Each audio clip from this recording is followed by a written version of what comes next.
Hello and welcome to Daily Reflection with Aneel Aranha. Today is the 27th of June, 2018. We're going to reflect on Matthew 7:15 to 20. Jesus said, "Beware of false prophets who come to you in sheep's clothing, but inwardly are ravenous wolves. You will know them by their fruits. Are grapes gathered from thorns or figs from thistles? In the same way, every good tree bears good fruit, but the bad tree bears bad fruit.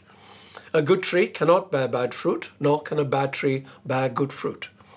Every tree that does not bear good fruit is cut down and thrown into the fire. Thus you will know them by their fruits." The Gospel of the Lord. Beware of false prophets. A prophet, in the most general sense of the word, is a person regarded as an inspired teacher or proclaimer of the will of God. In these days, that would be the preacher who breaks the word of God for you, either from the pulpit or your television screens. There were false prophets in Jesus' time, and there are false prophets today. How does one recognize them? Not through signs and wonders, which even the devil can perform. There is a good example in Acts 16, where a slave girl had the gift of divination. So miracles can be performed, but duplicated by the enemy. But the fruit, the enemy cannot duplicate. And what fruit are these?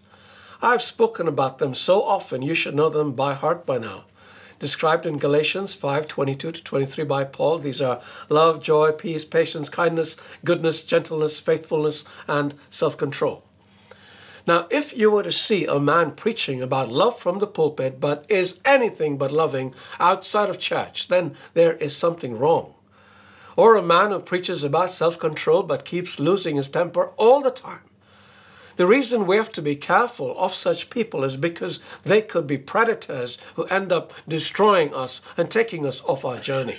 But even as you look at your resident prophets, you might want to look at yourself too, because it isn't only the prophet you can recognize by his fruit. It is the Christian too. And if you or the prophet isn't bearing fruit, it is only for one reason. You are a branch that is not attached to the vine that is Jesus. Want to remain always on the vine? Join my special retreat starting July 1st, titled Perpetually in the Presence of God. I promise you that you'll love it. God bless you.